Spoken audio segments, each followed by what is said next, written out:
आज हम बना रहे हैं चिकन पकौड़ा। तो ये जो चिकन बोनलेस है ये मैंने लंबाई में कट कर लिया है। अब इसमें स्पाइसेस ऐड करते हैं। यहाँ जो है मैंने 2 चम्मच जो है दही ऐड करे हैं।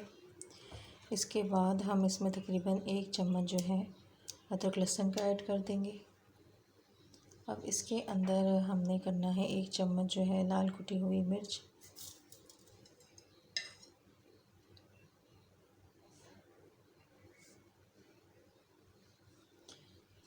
1 चम्मच हमने पिसा हुआ गरम मसाला, 1 चम्मच हमने पिसा हुआ धनिया ऐड करना है,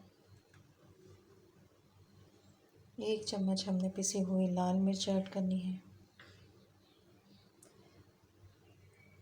और हस्बे ज़ायका नमक ऐड कर दें।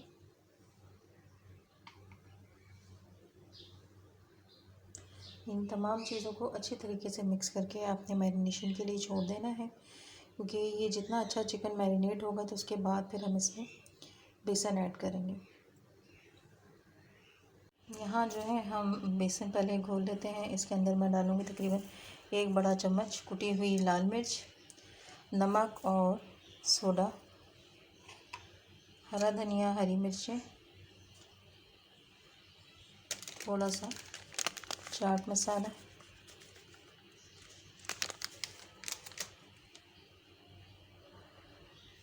और थोड़ा सा ऐड कर दीजिएगा सफ़ेद ज़ीरा। इन तमाम चीज़ों को अच्छी तरीके से घोल लें, गाढ़ा गाढ़ा सा मिक्सचर बना लें। फिर मैं आगे आपको दिखाती हूँ।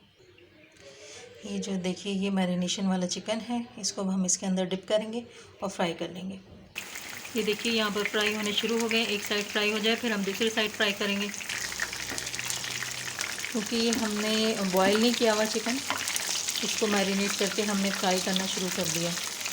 तो ये देख लीजिएगा कि आपने इसको तकरीबन 6 से 7 मिनट तक फ्राई करना है। ये देख लीजिए अच्छी तरीके से ये फ्राई हो गए हैं। इसकी फ़ाइनल लुक मैं आपको शेयर करती हूँ। ये देखिए ये है चिकन पकौड़े की फ़ाइनल लुक। ज़रूर ट्राई कीजिएगा। इंशाल्लाह नई रेसिपी के साथ आपके साथ मुलाकात होगी। अपना ख्याल रखिएगा। अल्लाह हाफ़िज़।